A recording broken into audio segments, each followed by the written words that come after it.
नमस्कार, आपका बहुत बहुत स्वागत है। दोस्तों, आप में से बहुत सारे लोग मुझे ईमेल्स करते हैं, मैसेज करते हैं, वीडियो में कमेंट करते हैं कि सर आप मुझे बताइए कि नया बिजनेस मुझे स्टार्ट करना है तो कौन से मोड में स्टार्ट करें।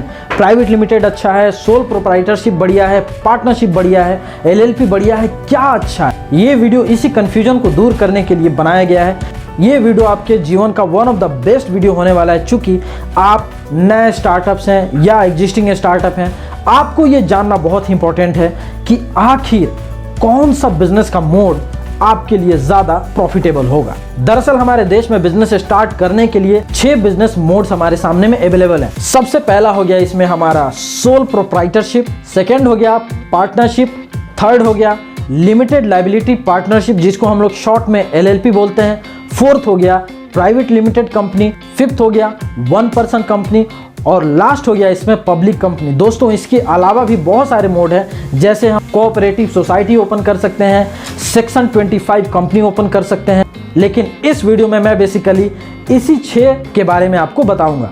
तो सबसे पहले हम शुरुआत करते हैं सोल प्रोप्राइटरशिप। देखिए, सोल प्रोप्राइटरशिप का अर्थ क्या होता है। इसका मतलब हुआ सोल मीन्स एक, प्रोप्राइटरशिप का मतलब होता है जो किसी भी बिजनेस का मालिक हो, ऑनर हो, यानी कि आप उस बिजनेस के अकेले ऑनर हैं। इसका मतलब ये हुआ कि आप उस बिजनेस के प्रॉफिट और लॉस के स्वयं जिम्मेदार हैं। इसका मतलब ये हुआ कि अगर किसी ने आपसे लोन लिया तो उसकी देयता यानी उसकी लायबिलिटी आपके ऊपर पड़ेगी। अगर आपने लोन नहीं चुकाया तो कोर्ट आपको ऑर्डर दे सकती है कि आप अपने संपत्ति को बेचकर भी अगले का लोन आप चुकाइए। ये हुआ आपका सोल प्रोप्राइटरशिप। अब मैं बात करता हूं इसके प्रोज एंड कॉन्स की। प्रोज यानी अच्छाइयां क्या क्या है। सबसे पहला, इजी टू सेटअप, यानी कि बहुत ही आसानी से आप स्टार्ट कर सकते हैं। इसमें कुछ जरूरत नहीं होता है, एक सिंपल सा आपको सर्टिफिकेट लगेगा सोल प्रोप्राइटरशिप के रजिस्ट्रेशन का। सेकेंड, सोल प्रोप्राइटरशिप के ऊपर में किसी भी प्रकार के कॉर्पोरेट टैक्स नहीं लगते हैं। थर्ड हो गया no annual reports and filing. Fourth हो गया किसी भी प्रकार के फॉर्मल बिजनेस का जो रेस्ट्रिक्शन होता है वो इस टाइप के बिजनेस मोड में एप्लीकेबल ही नहीं होता है। लास्ट हो गया इजी बुक कीपिंग, यानी कि बिजनेस का जो खर्चा होता है, जो इनकम होता है, उससे रिलेटेड आपको इंफॉर्मेशन रखने में बहुत ही सुविधा होती है। ये इसका सारा अच्छा पॉइंट है। अब मैं बात करता हूँ नेगेटिव पॉइंट क्या है। तो सबसे पहला पॉइंट हो गया इसमें अनलिमिटेड लायबिलिटी। सेकेंड हो गया डिफिकल्ट टू रेज मनी, यानी कि आप मार्केट से पैसा नहीं उगाही कर सकते हैं क्योंकि ये एक सोल प्रोप्राइटरशिप फर्म है। थर्ड बहुत ही इंपॉर्टेंट चीज है, वो है आपका बैंक से लोन लेने के लिए जब आप जाएंगे तो शायद बैंक वाले आपको लोन नहीं दें। और सबसे लास्ट हो गया इसमें, इस टाइप के मोड को बहुत ही अनप्रोफेशनल बोला जाता है। मार्केट में ये ट्रस्टेबल उतना नहीं होता है। दूसरा नंबर हो गया इसमें पार्टनरशिप। पार्टनरशिप का मतलब होता है जब 2 या 2 से ज़्यादा व्यक्ति मिलकर किसी काम को स्टार्ट करते हैं तो इसको हम लोग पार्टनरशिप बोलते हैं। और इसमें जो भी इन्वेस्टमेंट होता है और जो भी प्रॉफिट होता है उसका प्रॉपर वे में एक रेशियो फिक्स होता है और ये सारा डिपेंड करता है किसने कितना बिजनेस में इन्वेस्ट किया। इसके प्रोज एंड कॉन्स के बारे में जानते हैं। तो सबसे पहला इसका जो प्रोज है वो है स्टार्टअप के कॉस्ट को शेयरिंग करने का मौका मिल जाता है, चूंकि इसमें मिनिमम 2 पार्टनर तो होते ही। सेकेंड हो गया शेयर्ड रिस्पॉन्सिबिलिटीज एंड वर्क, जो भी कंपनी जो भी बिजनेसेस के काम है वो 2 लोगों के बीच में शेयर हो जाता है, यानी काम का वर्क लोड कम हो जाता है। इतना ही नहीं, रिस्पॉन्सिबिलिटी भी कम हो जाती है। थर्ड हो गया बिजनेस रिस्क एंड एक्सपेंसेस का आप शेयरिंग कर सकते हैं अपने पार्टनर के साथ। फोर्थ हो गया चूंकि इसमें 2 पार्टनर हैं, आपको म्यूचुअल सपोर्ट आपको मिल जाता है। और पांचवा इंपॉर्टेंट चीज हो गया कि किसी भी बिजनेस में अच्छे टैलेंट को ले आना बहुत ही जरूरी है, जो कि आपका नेक्स्ट पार्टनर उस टैलेंट को फुलफिल कर सकता है। इसका नेगेटिव पॉइंट क्या है, इसका कॉन्स क्या है। तो सबसे नंबर 1 पॉइंट, जो भी पार्टनर होते हैं वो इंडिविजुअली और ज्वाइंटली किसी भी प्रकार के लायबिलिटी के लिए लायबल होते हैं। दूसरी बात, प्रॉफिट इसमें शेयर करना पड़ता है। तीसरी सबसे इंपॉर्टेंट बात, आपके डिसीजन मेकिंग के ऊपर कंट्रोल नहीं रहता है और यही वो बिंदु है जिसके वजह से पार्टनरशिप चलता नहीं है, टिकता नहीं है। और चौथी एक इंपॉर्टेंट बात यह है कि 2 पार्टनर के बीच में हमेशा ही झगड़ा होने का चांसेस बना ही रहता है, वो किसी भी मुद्दे पर। और अगर झगड़ा हो गया तो वो बिजनेस टूट जाता है, बिखर जाता है। थर्ड हो गया आपका एलएलपी, जिसको हम लोग बोलते हैं limited liability partnership. Limited liability partnership, नाम से ही क्लियर है कि जो भी पार्टनर हैं उनके जो लायबिलिटी हैं वो लिमिटेड कर दिए गए हैं, यानी कि जो भी पार्टनर के लायबिलिटी हैं वो डिपेंड करते हैं उनके इन्वेस्टमेंट के ऊपर में।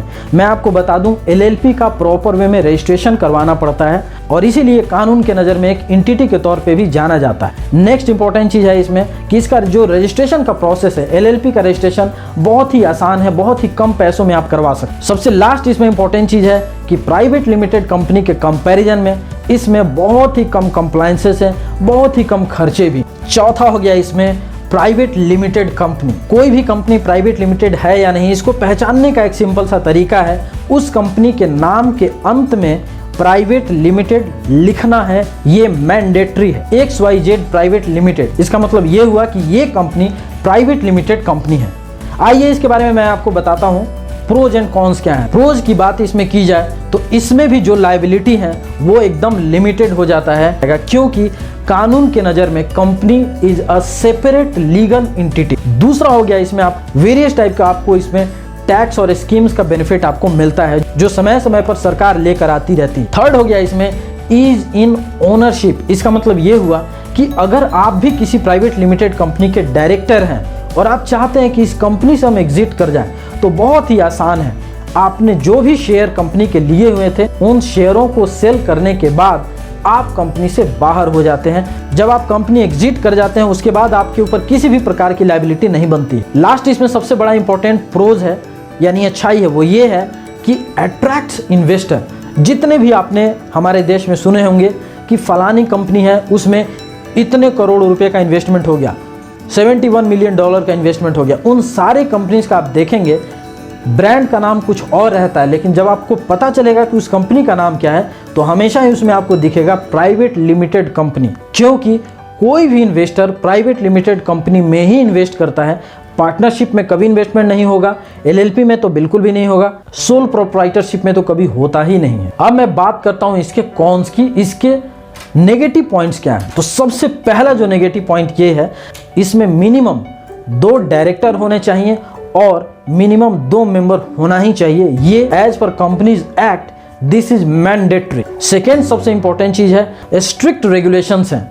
वेरियस टाइप के आपको कंप्लायंसेस को फुलफिलमेंट करना होगा, जैसे एनुअल रिटर्न हो गया, डायरेक्टर्स रिपोर्ट हो गया, ये सब आपको रेगुलर बेसिस पर आपको फाइल करना होगा और ये मैंडेटरी है। अगर आपने फाइल नहीं किया आपके कंपनी के ऊपर हेवी अमाउंट के फाइन चार्ज किए जाते हैं। ये कंपनीज एक्ट 2013 में मेंशन है। थर्ड हो गया प्राइवेट लिमिटेड कंपनी थोड़ा कॉस्टली है, क्योंकि जब भी आपको फाइनेंशियल स्टेटमेंट बनवाना होगा तो आपको चार्टर्ड अकाउंटेंट को हायर करना होगा, उनका अलग सा चार्जेज है। अगर आप एनुअल रिटर्न को फाइलिंग करवाते हैं किसी से भी, अगर कंपनी सेक्रेटरी या चार्टर्ड अकाउंटेंट, उसका एक अलग सा चार्ज है। और भी जितने भी प्रकार के कंप्लायंसेस हैं, आपने कोई भी कंपनी में नए डिसीजन लिए उसके बारे में आपको अपने ROC यानी कि रजिस्ट्रार ऑफ कंपनीज को इन्फॉर्म करना होगा, ये मैंडेटरी है। और जितना भी इंफॉर्मेशन होता है वो ऑनलाइन फाइलिंग के थ्रू होता है, जो कि चार्जेबल है। सरकार को आपको फी भी देना पड़ता है और जिस भी प्रोफेशनल को आप हायर करते हैं उसे भी आपको प्रोफेशनल फी देना पड़ता है। नेक्स्ट हो गया इसमें, अगर आप कंपनी को बंद करना चाहते हैं, प्राइवेट लिमिटेड कंपनी को बंद करना चाहते हैं, तो ये अपने आप में थोड़ा टीडियस वर्क है, थोड़ा टीडियस जॉब है। आपको वेरियस टाइप के कंप्लायंसेस के थ्रू तभी आपको गुजरना पड़ेगा। और जो वाइंड अप या क्लोजर जिसको बोलते हैं हम लोग आम लैंग्वेज में क्लोजर, लॉ की लैंग्वेज में इसको वाइंड अप बोला जाता है। ये वाइंड अप का जो प्रोसेस होता है ये बहुत ही लेंदी होता है, 6 महीने मिनिमम लगते हैं इस चीज को होने में। सबसे लास्ट हो गया इस complex accounting and auditing requirement. Private limited company में जो अकाउंटिंग का प्रोसेस है वो बहुत ही कॉम्प्लेक्स है। आपको वेरियस टाइप के बुक्स ऑफ अकाउंटिंग को फॉलो अप करना पड़ता है, आपको बहुत प्रकार के रजिस्टर को आपको मेंटेन करना होता है, आपको अपने चार्टर्ड अकाउंटेंट के साथ, कंपनी सेक्रेटरीज के साथ आपको हमेशा ही उनके साथ टाई अप करके काम करना पड़ेगा। और इन सब का वो फीस लेते हैं, प्रोफेशनल फी लेते हैं। बिजनेस करने के लिए मेरे हिसाब से प्राइवेट लिमिटेड कंपनी स्टार्ट करके बिजनेस करना सबसे बढ़िया माना जाता है। वो इसके बहुत सारे अच्छाइयाँ हैं इसके वजह। 5 नंबर पॉइंट हो गया इसमें 1 पर्सन कंपनी या OPC 1 पर्सन कंपनी। ये प्राइवेट लिमिटेड कंपनी के साथ ऑलमोस्ट सब कुछ बराबर, अंतर बस इतना ही है कि जहां प्राइवेट लिमिटेड कंपनी में हर जगह 2 मेंबर 2 डायरेक्टर का जरूरत होता है, OPC में 1 से ही काम चल जाता है। और कंप्लायंसेस है वो ऑलमोस्ट लगभग सेम ही होते हैं। लास्ट हो गया इसमें हमारा पब्लिक कंपनी। नए स्टार्टअप्स को पब्लिक कंपनी कभी नहीं खोलना चाहिए, क्योंकि पब्लिक कंपनी ओपन करने के लिए प्राइवेट लिमिटेड कंपनी से भी ज़्यादा इसमें कंप्लायंसेस हैं, इसमें और भी ज़्यादा स्ट्रिक्टनेस है।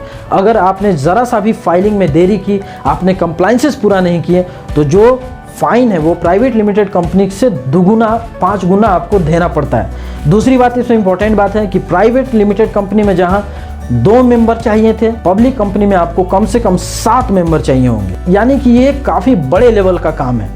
जनरली लोग प्राइवेट लिमिटेड कंपनी से काम स्टार्ट करते हैं और जब कंपनी काफ़ी बड़े लेवल पे चली जाती है तब इसको पब्लिक कंपनी में कन्वर्ट कर लेते हैं, जो कि ये एक ऑप्शन हमेशा ही अवेलेबल है और सारे लोग ऐसे ही इस काम को करते हैं। इसके अलावा हो गया इसमें कोऑपरेटिव सोसाइटी। कोऑपरेटिव सोसाइटी का हिंदी होता है सहकारिता समिति। जैसे जितने भी डेयरी फार्मर हैं, ये सारे लोग कोऑपरेटिव सोसाइटी करके एक सोसाइटी ओपन करते हैं और उस सोसाइटी के माध्यम से ये लोग काम करते हैं। ये जनरली गांव की महिलाओं को, दूध उत्पादन से जुड़े लोगों को एक साथ काम करने के लिए कोऑपरेटिव सोसाइटी खोलना सबसे बढ़िया माना जाता है।